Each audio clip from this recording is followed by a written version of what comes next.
Okay. Sir, karon nga na approve na or na namoy kining ginatawag nato nga accreditation gikan sa LTFRB. Kung unsa inyong gibati karon nga nakuha na gininyo sa wakas?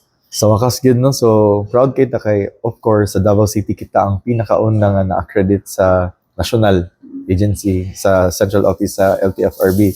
Kaduha, nalipay pud bi nga after a year namo nga pagpanarbaho, pagpaningkamot o pag-ampo nga ma-approve nami sa among accreditation nahitabo ra gyud because kalakip sa pagka-approve namo kay maka-provide sa ning mga trabaho sa Dabawenyo aside pa ana na nay additional nga masakyan ang mga tawo in times nga mag-commute, especially nga walay other alternative transportation nga available sa syudad nato sa Dakbayan sa Davao. Karon sir nga na kun dagan excited no kanu sa ba target nga makabiyahe or magsugod ang Ride It?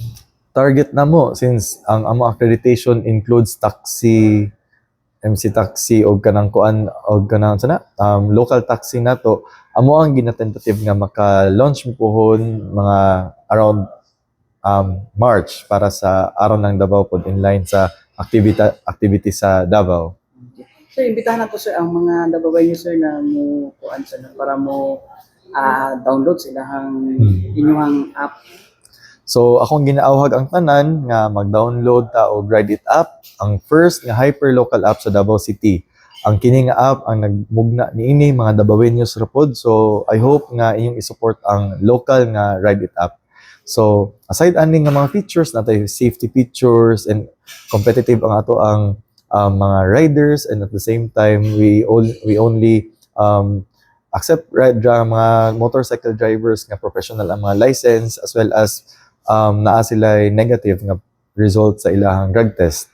O isa pa ana, we also implement hygienic rides nga naatay mga shower caps and all kay aron nga safety, limpyo o advanced nga technology ang gamit nato sa pagbiyahe.